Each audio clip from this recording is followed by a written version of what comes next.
Olá, meu querido aluno que vai fazer CNU, blocos 1 ao 7, em especial, uma galerinha em especial que eu trabalhei bastante nesse processo todo do Concurso Nacional Unificado, que foi a galera para o bloco 3 lá. Bloco 3 nós vamos falar em especial, de um modo geral, sobre a discursiva, portanto, se você vai fazer a discursiva bloco 1 ao 7, segue a vida. Mas, em especial, se você vai fazer bloco 3 aqui, a gente vai falar sobre as possibilidades temáticas para a prova de domingo. Vai acontecer domingo, estamos agora numa quinta-feira chuvosa aqui em Florianópolis, esperando que a chuva passe, legal. E vamos falar sobre as possibilidades temáticas na experiência que eu tive trabalhando especialmente com esses alunos do bloco 3, através do meu Classroom, em que eu fazia as correções e discutia com os alunos e dava aulas especiais sobre o bloco 3 e as dificuldades desses alunos na produção das questões discursivas e das possibilidades temáticas que nós tentamos fechar uma série, de acordo com o edital, uma série de temas possíveis, prováveis, levando em consideração, evidentemente, o DNA da banca Sesgran Rio. Beleza?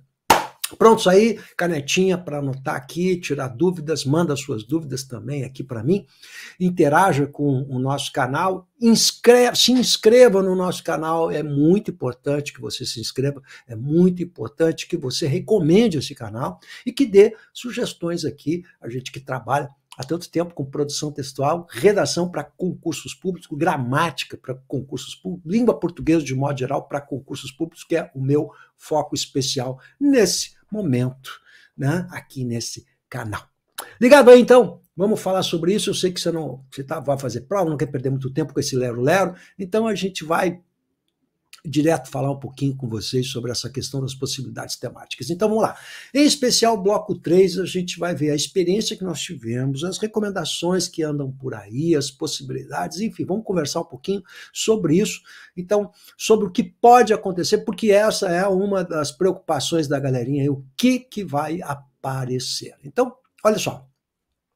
Antes de mais nada, é preciso que você entenda que nós estamos diante de uma prova que é uma experiência inicial, a gente não teve ainda essa prova, a Sesgran Rio não passou ainda por essa experiência, a Sesgran Rio está acostumada a fazer concursos de massa, porque ela trabalha com Caixa Econômica, Banco do Brasil, essas carreiras bancárias é feita pela Sesgran Rio, ali ela trabalha a dissertação argumentativa, ela tem um padrão para pedir isso, mas as questões discursivas ainda não passamos por essa experiência, então nós não sabemos exatamente como serão pedidos, como vai ser essa proposta de redação.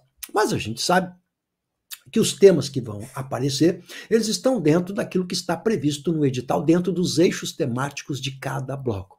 Mas existe, evidentemente, um elemento em comum, que é o que passa por todos os 7 blocos aí das questões discursivas, que são aqueles eixos transversais, como a gente chama, né? Então, a primeira questão que se impõe aqui é sabermos se essas questões discursivas serão mais específicas ou mais genéricas. Se elas forem mais genéricas, ela pode pegar um tema desses conteúdos aqui que são gerais, porque eles são transversais, passam por todos os 7 blocos. Então, seria uma boa oportunidade. No edital diz que serão 7 propostas, mas os temas podem ser temas abertos e gerais. Então, a nossa dúvida maior, a primeira grande dúvida que surge nesse momento em relação à questão discursiva, às questões discursivas, é justamente se esse tema vai ser mais aberto ou mais fechado. É preciso que você entenda que quanto mais fechado for, ele vai privilegiar um eixo, ou melhor, uma profissão, um cargo determinado, uma formação daquele bloco. Porque a gente tem que lembrar que o bloco tem formações muito diferenciadas, legal? Então, se no bloco 3 quanto mais concentrar a questão na terra, a gente vai privilegiar um tipo de candidato que trabalha muito tempo e tem uma formação na área. Em compensação, outros não serão privilegiados, e isso vai rasgar o princípio da equanimidade, né, do equilíbrio, que é um princípio constitucional. Então, a gente não sabe até que ponto essas questões serão mais abertas, mais gerais ou mais específicas. Muito bem. Ora, se forem abertas, a gente tem mais abertas, portanto, aí nós temos aqui assuntos que são interessantíssimos porque passam por todos os blocos temáticos, né? A questão das políticas públicas. Então, é muito interessante que você, dentro da sua preparação, tenha feito pelo menos 1 ou 2 temas desse corpo aqui. As políticas públicas, a questão do federalismo, que está no item 1.4, da descentralização das políticas públicas, o item 2, os desafios do Estado de Direito, extremamente atual, democracia e cidadania, que são assuntos extremamente importantes. A consolidação da democracia é um assunto muito caro para a atualidade brasileira, é uma discussão que está na mídia, evidentemente, né? A divisão dos poderes, outro assunto importante. Então, eu tenho que ter noções disso, afinal de contas, está no programa, vai ser a prova na manhã, em 2h30 que você vai fazer, legal? Os direitos humanos, que é um assunto extremamente importante, e aqui ele é transversal, porque é um belíssimo tema falar sobre isso. Combate à discriminação, item 2.6, desigualdades e injustiças, legal? A questão da renda. Então, aqui, gente, nós temos temas maravilhosos para poder trabalhar. No item 3, a ética, aqui os princípios e valores éticos do servidor público, é mais específico um pouquinho. A inclusão na sociedade, a diversidade, olha que assunto extremamente atual, tem carinha de ser Gran Rio, especialmente para cair lá no bloco 8 também, né? A de inclusão na sociedade, a diversidade de sexo, gênero, diversidade étnico-racial, cultural. Olha, no item 4.2, eu peço que você observe aqui uma palavra que está tão ao gosto da César Gran Rio, que são desafios sociopolíticos de inclusão dos grupos de vulnerabilidade. Olha lá, crianças e adolescentes, idosos, LGBTQIA+, olha só, pessoas com deficiência. Esse tema aqui é um tema muito caro, César Gran Rio. Como assim, prof? Se a gente pegar a história da César Gran Rio, porque a César Gran Rio está fazendo agora a CNU, mas ela já trabalha há muito tempo com isso. Se a gente pegar os concursos, os últimos concursos que a gente observa, todos tratam de uma temática que conversa muito com o Enem, que é exatamente isso aí, a questão da diversidade, do respeito ao diferente. Enfim, são assuntos muito caros para a César Gran Rio. A gente vai ver que os temas, os textos que caem na prova de língua portuguesa da César Gran Rio, dos últimos 2, 3 anos, privilegiam esse tipo de assunto também, que são as grandes questões sociais, da diversidade da população brasileira, do preconceito. Então, esse, de fato, é um tema que o aluno teria de ter trabalhado de algum modo, né? Depois, o item 5, a administração pública federal, são os princípios constitucionais. O item 6, aí já mais específico a questão finanças públicas, legal? Então, isso aqui é o que nós temos de geral, quer dizer, para todo mundo. Agora, vamos ver o específico para o bloco 3. Então, vou pegar os temas específicos, né? Os temas específicos são delimitados em eixos temáticos. Os eixos que eu mais aposto é o eixo 2 e o eixo 5. Por que isso?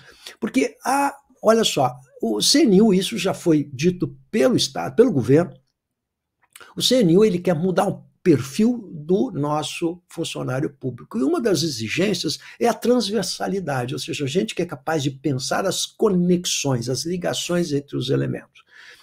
Em se tratando disso, o eixo 2 e o eixo 5 conversam maravilhosamente bem. Então, ali você tem assuntos muito transversais e eu vou mostrar isso para vocês. Então, olha lá, aqui, nesse eixo número 1, você tem gestão governamental e governança pública. Aqui você tem planejamento e gestão, uma coisa bem da área da administração, mas você tem lá o PDCA, que é bem interessante, né? O diagnóstico organizacional, através bem área da administração. Depois você tem ali, métodos de desdobramento de objetivos e metas para elaborar planos de ação e mapas estratégicos, implementação de estratégias, metodologias para avaliação de desempenho. Você vê que são coisas bem mais específicas. É claro que podem sair temas daqui também, óbvio, certo? Mas ele não é tão transversal quanto o bloco 2, é isso que eu quero mostrar para vocês. Agora, olhem o bloco 2. Implementação de políticas públicas. Problemas, dilemas e desafios. Desafios, lembra que é uma palavrinha muito cara para o Enem, e vocês ganham também gostam disso. Ó. Quer dizer, os problemas da implementação de políticas públicas, arranjos institucionais para a implementação de políticas públicas, avaliação de políticas públicas. Agora, eu chamo a atenção para vocês, em especial no bloco 3. Olha lá, políticas de agricultura e pecuária. Isso aqui é super transversal. E aí você tem essa lei aqui, a 8.171, que mostra justamente essa questão da política da agricultura e da pecuária. E ela conversa com muita coisa importante, é isso que a gente tem que ver. Plano Safra é outra coisa também extremamente importante, a moradia no campo, o Pronaf, o programa de bioeconomia, Brasil, sociobiodiversidade. Então, só esses elementos aí são extremamente importantes, mas segue o baile, agricultura familiar, olha que tema transversal importante, né? Que mais que a gente tem a salientar aqui? A questão do Estatuto da Terra. Então, sobre o Estatuto da Terra, políticas territoriais, o item ponto 4, que é a questão da terra, que é assunto tão caro hoje e rola na mídia com muita facilidade, né? O cadastro rural, o registro público, o que mais aparece aqui agora também, que é extremamente importante, o item ponto 5. Esse aqui, eu tenho vários temas que eu trabalhei com meus alunos no meu Classroom 1, ali eu posto os teminhas, eu corrijo ali, a gente troca ideias. Políticas dos povos tradicionais, aí Política Nacional do Desenvolvimento Sustentável, olha só que assunto atual, extremamente transversal. Isso aqui é tema para cair. Então, a questão da política dos povos tradicionais, das comunidades tradicionais, está lá o decreto específico, ele pode pedir algo mais específico que está nesse decreto aí, o decreto 6.040, a Política Nacional de Gestão Territorial e Ambiental das Terras Indígenas, é outro decreto-lei, o 7747, demarcação das terras indígenas, então a condição para demarcação, como se dá essa demarcação, a instrumentalização dessa demarcação, qual é a ideia da demarcação e como se faz as etapas dessa demarcação, assunto muito legal, porque conversa com a questão indígena, que é uma questão atual, então transversalidade. Legal? E aí segue, né? Identificação, reconhecimento, demarcação, titulação das terras ocupadas, etc, etc. Você vê que é um assunto muito bacana. E termina ali com a lei de florestas públicas, também extremamente importante. Mas eu chamo muito a atenção da demarcação das terras indígenas, dada a atualidade do assunto. Não resta a menor dúvida que o eixo 2 é o eixo bem votado para aparecer. Bom, olha só, quando eu trabalho com os meus alunos, eu monto temas baseados nessa perspectiva. Não é? Então, aqui eu tenho, por exemplo, um tema sobre o que é a função social da propriedade. Então, eu faço justamente uma proposta com base em seus conhecimentos acerca da lei, número tal, aí eu estou trabalhando a especificidade da lei. E eu quero saber sobre a especificidade da lei, qual é e como funciona a questão, então, da propriedade, né? Quando a propriedade cumpre plenamente a sua função social. Isso aqui é algo bem relevante, que é a função social da terra. Olha só, claro que a proposta aqui que eu faço é por meio de uma frase temática. Agora vamos ver como é que pode ser dada a proposta. Eu estou fazendo uma frase temática e que eu faço uma pergunta e essa pergunta deve ser respondida. Então eu estou falando da questão da propriedade e da função social. Então, o que é importante você observar quando você estiver fazendo essa provinha aqui? Que o relevante, o que interessa para o trabalhador é verificar como você estabeleceu as ligações entre os elementos que estão sendo propostos pela banca. Então, aqui você tem dois elementos, que é a questão da propriedade e a função social. Dois elementos.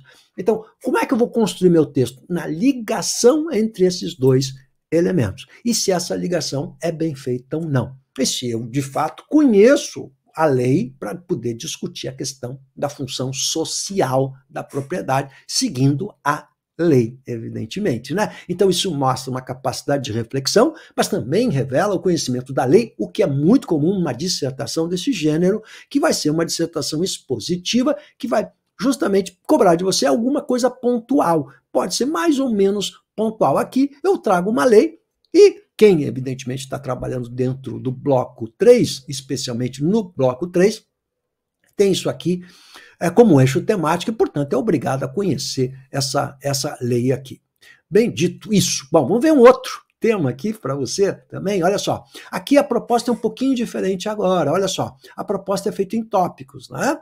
Com relação aos povos indígenas e aos sistemas alimentares, redige um texto dissertativo expositivo de 20 a 30 linhas respondendo as seguintes questões. Eu tenho 3 tópicos agora. Agora, não é uma frase temática, e sim 3 perguntas pontuais. E essas 3 perguntas vão precisar aparecer na sua redação. Então, o primeiro deles, como os povos indígenas podem contribuir para a expansão da base alimentar do planeta? Olha só, eu tenho que ligar a questão dos povos indígenas à expansão da base alimentar. De que maneira? Há um como aqui. Então, ele quer saber de que maneira. Logo, você vai ter que, num parágrafo de desenvolvimento, esclarecer isso aqui. Como que pode contribuir? Que contribuição pode ser dada?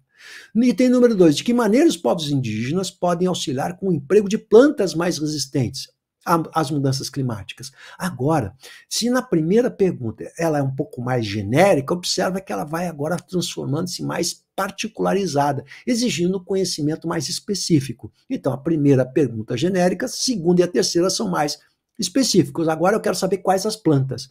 E o terceiro, o que os povos indígenas podem ensinar a respeito da preservação ambiental? Agora a gente já pode encaminhar para o desfecho dessa redação, legal?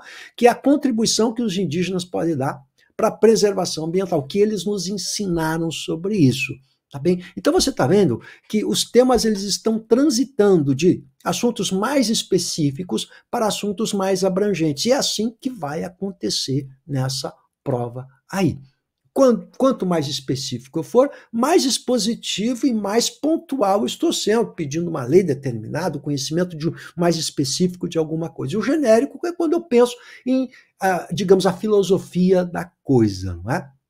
Então você tem aí um bom exemplo para poder brincar com isso. Mas vamos ver, vamos continuar aqui, vamos ver o eixo temático que é o número 3. Agora ele é muito específico, gente, por isso eu não voto nele, né? Olha só como é específico. Caracterização e uso dos solos. O uso atual da terra, avaliação, hidrologia. Isso vai exigir um conhecimento mais técnico e menos transversal. Né? Menos transversal. Claro que tem algumas coisas que podem ser mais transversais aqui, mas, de qualquer maneira, esse eixo temático é bem mais específico. Né? Cartografia, sistema de informação geográfica, olha só como ele é bem técnico. Né? Então, não aposto tanto nesse tema aqui, seria algo bem específico. O 4, vamos olhar o 4 aqui, práticas de produção agropecuária no meio rural. Olha, aptidões agrícolas da terra, conservação e correção do solo, também técnico, gestão e conservação das águas, açudes, irrigação, política, essa lei aqui é uma lei importante para quem está estudando, né? O uso sustentável da água, aqui sim você tem algo transversal, e dos recursos hídricos, né? Aqui sim você tem uma boa possibilidade, sim, temática, inquestionavelmente, a questão do uso sustentável dos recursos hídricos, não é? E aí você tem a lei para buscar algumas coisas mais específicas para ver se o candidato pontualmente conhece essa lei, porque faz parte do programa do concurso, né? Então, aqui você tem uso sustentável da água, inquestionavelmente a água e o meio ambiente é um assunto que pode e vai aparecer aqui nessas provas, né? Para finalizar, o eixo 5, que também é aquele muito bem votado, porque conversa com o eixo 2, em que você tem vários assuntos importantes aqui. A questão do desenvolvimento sustentável, né? E a gestão ambiental. Assunto maravilhoso, a questão da sustentabilidade, né? Os conflitos, o item 1.1, né? Conflitos relacionados à gestão ambiental e uso dos recursos naturais. Olha que assunto atual, gente. Licenciamento ambiental, extremamente atual também, né? Os critérios de licenciamento, aí você já está entrando em algo mais específico, né? Os impactos ambientais do sistema de produção no campo, olha que belo assunto, né? O que mais? A mitigação, 3.2 acho maravilhoso, que é a mitigação dos impactos, né? A gestão 4, gestão ambiental privada e atividades rurais. O que mais que aqui a gente pode chamar a atenção de vocês? Tem tanta coisa importante por aqui, né? Mudanças climáticas, olha que excelente tema transversal, item ponto 6 ali, ó. Então, mudança do clima, adaptação e mitigação no meio rural. atual nisso. E o Acordo de Paris. Isso aqui sim. O Acordo de Paris, tem que conhecer esse Acordo de Paris 6.1. Isso aqui é muito importante sempre que a gente falar. Portanto, eu posso fazer uma proposta relacionada à questão do meio ambiente, preservação do meio ambiente, e ligar o Acordo de Paris para treinar justamente a especificidade do tema, para ver se você conhece o Acordo de Paris. Legal? O Fundo Nacional sobre Mudanças Climáticas, que é essa Lei 12.114, é o item 6.3 também. O que mais que a gente pode... Olha, esses assuntos aqui já são bem ricos.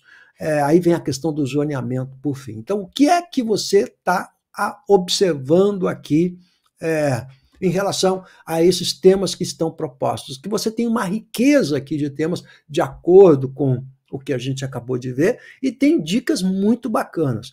O importante é ter treinado esses temas para você ter já pronto uma visão, e isso dá mais segurança também, né? E uma visão ampla do assunto, ao mesmo tempo que você está estudando para os assuntos da prova. Então, a redação ela tem essa questão discursiva, essa duplo uso, né? Porque eu estou estudando a tal lei e estou redigindo um texto sobre isso. Então, estou ajudando as duas coisas, a prova objetiva e a questão da dissertação. Bom, no mais, eu tenho que desejar a vocês aí que estão se preparando para essa prova CNU, uma excelente prova. Você tem dicas para pensar sobre isso, para dar aquela revisão final agora, né? Por exemplo, uma sexta-feira, antes da prova, dar uma bela revisão, guardar o sábado que antecede a prova para você fazer um relaxamento, vai dar uma olhada nas suas anotações, mas tentar descansar para estar preparado para enfrentar essa prova que é uma maratona, né? Manhã e tarde. Então você tem que estar fisicamente preparado, bem descansado, ter uma boa noite de sono para enfrentar essa prova. E não esqueça que a dissertação, o texto que você vai produzir, não pode estar entre as últimas coisas que você vai fazer no domingo na prova do CNU. Por quê, professor? Por uma razão muito simples, porque você vai estar cansado, se deixar por último, aí você vai ter que produzir um texto, vai ser muito mais difícil. Ele tem que estar entre as primeiras coisas. Portanto, na mecânica que você vai fazer é abrir a prova, que é a prova de conhecimentos gerais na manhã, examinar se os textos conversam com a proposta de redação para você pegar elementos, temos que sugar todos os elementos que nos derem para a gente poder colocar num banco de ideias e pensar sobre o assunto que a gente vai planejar. O planejamento é fundamental. Então, examina, verifique se os textos têm alguma coisa a ver. Você pode fazer o rascunho, deixa o rascunho descansando por 1 hora, depois volta para passar limpo e ir pescando aqueles errinhos que porventura vão aparecer. Não esqueça que essa redação ela vale até 20 pontos em 100 pontos. Portanto, 20% da sua nota é a produção textual. E desses 20%, 10 pontos vale a gramática e 10 pontos vale o conteúdo. Então, cai gramática sim, porque se você errar crase, acento e vírgula, isso vai descontar dos 10 pontinhos que valem a questão de gramática na correção Sesgran-Rio. Beleza? Então, estou em dúvida, professor? Entra no meu Instagram, Professor Russo, interage por lá também, que você vai ver muita coisa. E se você entrar lá no Instagram e colocar eu quero, mandando uma mensagem para mim, Professor Russo, entra lá no Instagram e clica e manda uma mensagem eu quero, você vai receber uma aula gratuita de língua portuguesa para concurso público e mostrar como funciona o meu clube de língua portuguesa, em que toda essa parte teórica aqui você tem por apenas R$ 29,90 por mês no meu clube. Tá ligado? Tamo junto aí. Grande prova para vocês, um abraço e vamos nessa, gente.